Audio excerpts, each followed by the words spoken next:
승리하세요. 아멘. 오늘 성탄 주일을 맞아서 교회 학교 우리 친구들도 함께 예배를 드리게 되는데 제가 조금 설교를 좀 쉽고 우리 아이들이 잘 알아들을 수 있도록 좀 아이들 눈높이에 맞춰서 설교를 하려고 노력을 좀 해보겠습니다. 어느 추운 성탄절이었습니다. 믿음이 좋은 남편과 또 믿음이 약한 아내가 성탄 예배를 드리러 갔습니다. 목사님의 말씀을 듣는데 참 이해가 안 되는 말씀들이 있어서 그 아내 되신 분이 고개를 갸우뚱해요. 목사님 무슨 설교를 하셨냐면은 예수님께서 인간의 몸으로 이 땅에 오신 그날이 바로 성탄절입니다 하고 이제 말씀을 전하신 거죠.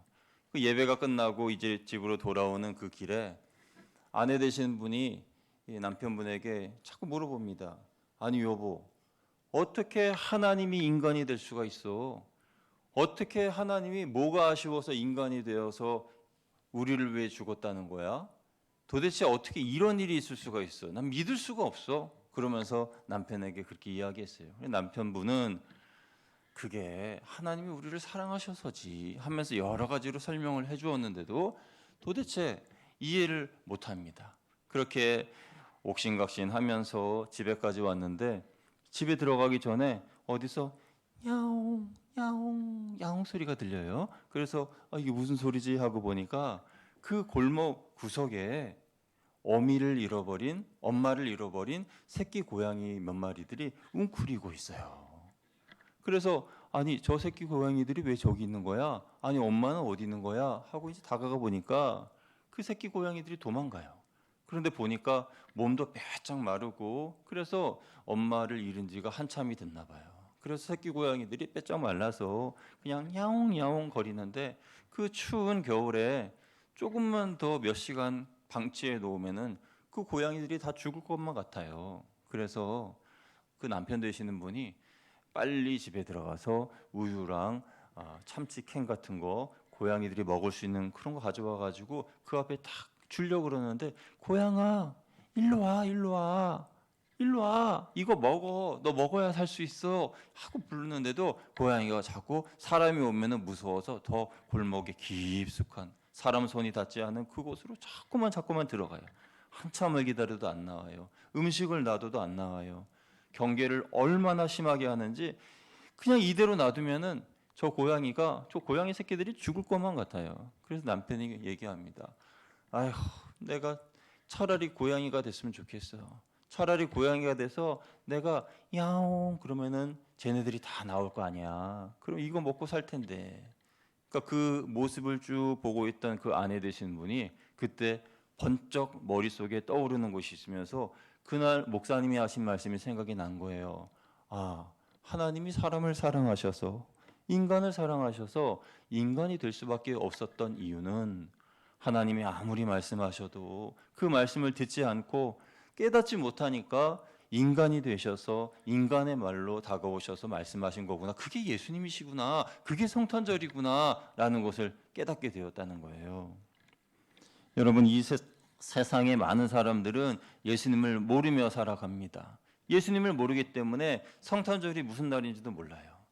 성탄절을 무슨 선물 받는 날 정도로만 생각하는 사람들이 너무 많습니다. 어린아이만 그런 것이 아니라 어른들도 선물 받는 날, 케이크 먹는 날, 외식하는 날, 영화 보는 날, 놀러 가는 날 그런 날로 생각하는 경우가 너무나 많다는 거예요. 여러분, 성탄절은 그런 날이 아닙니다. 성탄절은 예수님이 인간의 몸으로 오신 날이 바로 성탄절이지요. 앞선 예화에서처럼 죄 지은 인간을 구원하시기 위해서 예수님께서 오신 그날, 이 날이 바로 성탄절이고 이 날을 통해서 우리는 구원을 받을 수 있는 구원의 문이 활짝 열리게 된 거예요. 여러분, 하나님이신 예수님께서 성령으로 동정녀의 몸에서 태어나신 날, 그날이 바로 성탄절입니다. 그런데 예수님이 태어나신 것에 대해서 부인하고 아니야 거짓말이야 예수님은 이 세상에 태어나지 않으셨어 라고 이야기하는 사람은 아무도 없어요. 그런데 예수님이 이 세상에 태어나신 것을 부정하는 사람은 아무도 없지만 예수님이 성령으로 인하여 동정녀 마리아의 몸에서 태어났다는 것을 믿는 사람들은 불신자들 중에서는 없지요. 왜냐하면 남자와 여자가 아닌 성령으로 태어났다? 이게 도대체 말이 되는 거야? 라고 생각을 하겠죠.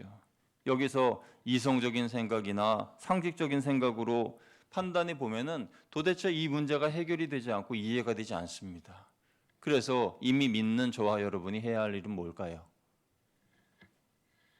그것을 이해하지 못하는 사람에게 다가가서 성탄절은 예수님이 성령을 통하여서 인간의 몸으로 오신 그날이 성탄절입니다 하고 친절하게 설명을 해주고, 그리고 믿을 때까지 오래 참고 기다리면서 기도해 주어야 하는 것이 바로 저와 여러분이 해야 할 일인 것이죠. 2022년이 지난 오늘까지도 어떻게 해서든지 예수님의 탄생은 거짓말이다, 동정녀 마리아의 몸에서 태어난 것도, 성령께서 역사하셔서 태어나신 것도 다 거짓말이다라는 것을 밝히려고 했던 사람들의 그런 밝히려고 하는 노력이 지금까지 허사가 되었고, 아무도 그 사실에 대해서 자신들의 주장을 입증한 사람이 없어요. 그러니까 그렇게 고생하면서 기독교는 거짓말이다, 예수님의 탄생은 거짓말이다, 동정녀 마리아 몸 거짓말이다, 성령으로 태어난 거 거짓말이다, 그렇게 밝히려고 하면서 일평생을 보낸 사람들만큼 불쌍한 사람이 어디 있어요? 여러분, 기독교는 역사에 기초한 사실적인 종교입니다. 성경에 나와 있는 말씀 한 구절 한 구절은 허구의 신화나 또 없는 이야기가 아니라 역사적으로 다 기록되어 있는 그런 말씀들이고 고증된 그런 말씀들이에요. 그러니까 이 한 구절 한 구절들이 다 이미 역사에 기록되어 있는 사실이라는 거예요.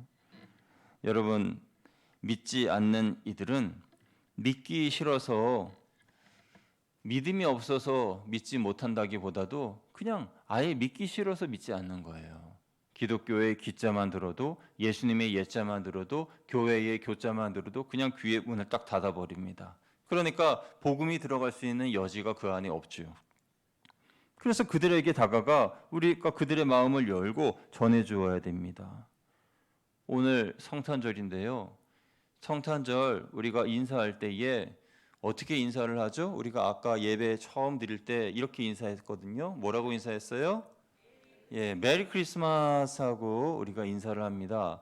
그런데 이 메리 크리스마스도 그냥 우리가 늘상 인사하는 그런 단어지만 이 단어 안에도 참 은혜롭고 놀라운 비밀이 있어요. 우리 스크린으로 한번 자료 화면 한번 띄워줘 보세요. 메리 크리스마스라고 하는 이 단어는 세 개의 단어가 합쳐진 합성어입니다. 메럴리, 크라이스트, 그리고 마스. 이 세 단어가 합쳐져서 메리 크리스마스예요. 메럴리라는 단어는 즐겁다라는 뜻이고, 크라이스트는 그리스도, 그리고 마스는 미사 또는 우리로는 예배라고 합니다. 그래서 메리 크리스마스는 어떤 날이라고요? 즐겁게 그리스도께 예배하는 날, 이 날이 바로 크리스마스예요. 그래서 메리 크리스마스, 즐겁게 크리스마스, 그리스도께 예배하는 날이다 그래요. 그래서 이 날을 또는 메리 엑스마스라고도 합니다. 메리 엑스마스라는 말의 엑스라는 말은 헬라어의 크리스토스라고 하는 그리스도라는 그 글자의 첫 글자 X를 따서 메리 엑스마스라고도 해요. 이건 역시 메리 크리스마스예요. 예, 이제 됐어요. 저를 비춰주시면 되겠습니다. 그런데 뭐 요즘 들어서 뭐 K를 붙여서 하는 말들이 많아요. 뭐 K-팝 거기서부터 시작해서 K 드라마, K 푸드, 뭐 K만 붙이면 무조건 한국을 대표하는. 그래서 여기에도 인사할 때 메리 크리스마스, 메리 엑스마스가 아니라 메리 K마스 이렇게도 이야기해요. 그러면 뭐가 잘못된 걸까요? 마스라는 것이 예배 드리는 것이라고 그랬잖아요. 그러니까 메리 K마스 그러면은 아마도 코리아의 첫 글자 K를 따서 메리 K마스라고 한 것 같은데, 그러면은 누구에게 예배를 드리는 겁니까? 한국 대한민국에게 예배를 드린다 이런 뜻이 되는 거예요. 메리 케이마스. 그러면은 K가 코리아니까 메리 코리아 마스. 그러니까 한국에 대한민국에게 예배를 드리는 날 이렇게 해석이 될 수가 있는 거예요. 그러니까 이거는 말이 안 맞는 거죠.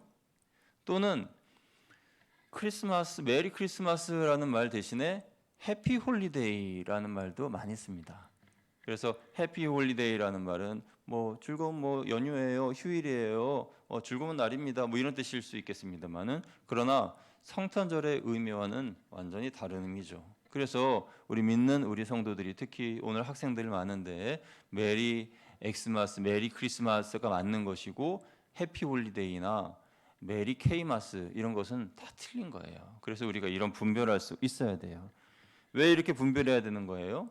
만약에 여러분 생일 잔치에 생일 축하하러 온 친구들이 여러분 이름이 고유의 이름이 있잖아요. 엄마 아빠가 지어주신 정말 고유의 이름, 좋은 이름이 있는데 그 이름이 아니라 엉뚱한 다른 사람 이름을 부르면서 야 생일 축하해 그러면 여러분 기분이 어떠시겠습니까? 너 내 생일 축하하러 온 거 맞아? 하고 화가 나겠죠. 마찬가지로 우리가 예수 그리스도의 탄생을 축하하며 우리가 이 자리에 나와 예배를 드리는데 예수님이 아닌 다른 산타클로스라든지 아니면 선물이라든지 그 어떤 것들에 마음이 뺏겨서 예배를 드린다면 우리 예수님 마음이 너무 상심이 크실 거예요. 그래서 오늘 이 자리에 함께 하시는 우리 예수 그리스도께서 온전히 예배에 영광 받으실 그런 주체가 되어 주시고 또 이따가 우리가 오후 4시에 함께 성탄 축하 발표회도 하겠습니다마는 그때에 경배와 찬양과 축하를 받으시기에 합당하신 분도 바로 예수 그리스도시다라는 것이고 더 나아가서 우리의 인생에 있어서 내가 하나님 나라 가는 그날까지 경배하고 찬양해야 할 분은 오직 예수 그리스도시다라는 것입니다. 이 성탄절을 생각할 때에 우리가 영적인 의미도 생각해 봐야 돼요. 예수님께서 왜 인간의 몸으로 오셨는가? 크게 두 가지로 생각해 볼 수가 있습니다. 하나는 예수님께서 인간의 몸으로 오신 이유는 우리의 모든 죄를 해결해 주시기 위해서다라는 것이에요.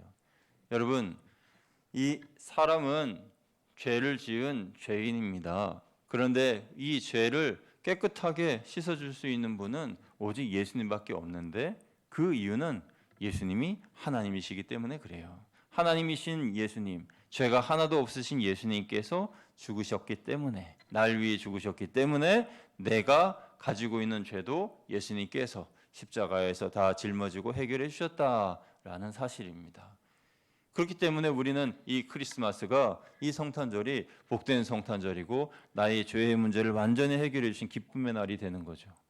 또 하나 영적인 두 번째 진리는 죽음의 문제도 해결해 주셨다는 겁니다. 죄가 임했기 때문에 사망이 임했는데 그런데 그 사망의 문제를 인간은 도저히 해결할 수 없는데 예수님께서 오셔서 죽으시고 부활하심으로 말미암아 그 사망의 문제도 해결해 주셨어요. 그러니까 나의 죄의 문제 또 사망의 문제도 해결해 주셨으니 이제 예수님을 믿어 나는 천국에 갈 수 있는 사람이 되었으니 얼마나 감사한 일입니까? 아까 설교 서두에 예화로 말씀드린 그 고양이 같은 아기 고양이 같은 그래서 엄마 잃은 아기 고양이처럼 울면서 배도 고프고 또 처량하기 그지없고 이제 조금만 그 추위에 조금만 더 떨면은 이제 생을 마감할 수밖에 없는 죽을 수밖에 없는 그런 상황에 처한 것이 바로 우리 인간의 현실입니다. 그때 예수님께서 정말 인간의 몸으로 오셨어요. 그 고양이의 경우에는 고양이처럼 오신 거예요. 인간인 우리의 구원을 위해서 인간으로 오셔서 우리를 위하여 십자가에 달려 죽으셨어요. 그것이 바로 성탄절이고 그것이 바로 예수님의 사랑입니다. 여러분, 평화의 왕으로 오셔서 우리를 죄로부터 구원하신 예수님, 죽음의 권세를 물리쳐 주신 예수님, 그 예수님께 감사드리는 날이 바로 성탄절입니다. 그리고 그 성탄의 기쁨을 우리만 알고 있어서는 안 돼요. 그 성탄의 기쁨을 알지 못하는 많은 사람들에게 나아가 전해 주어야 됩니다. 예수님께서 저와 여러분을 위해 오셨습니다. 당신을 구원하기 위해 오셨습니다. 우리의 죄와 죽음까지 해결해 주셨습니다라고 증거하며 선포해야 합니다. 그게 성탄의 기쁨 가운데에 복음을 증거하면서 영광 돌리는 우리 성도들의, 우리 여러분들의 삶이 되시기를 주님의 이름으로 축원드립니다. 기도하겠습니다.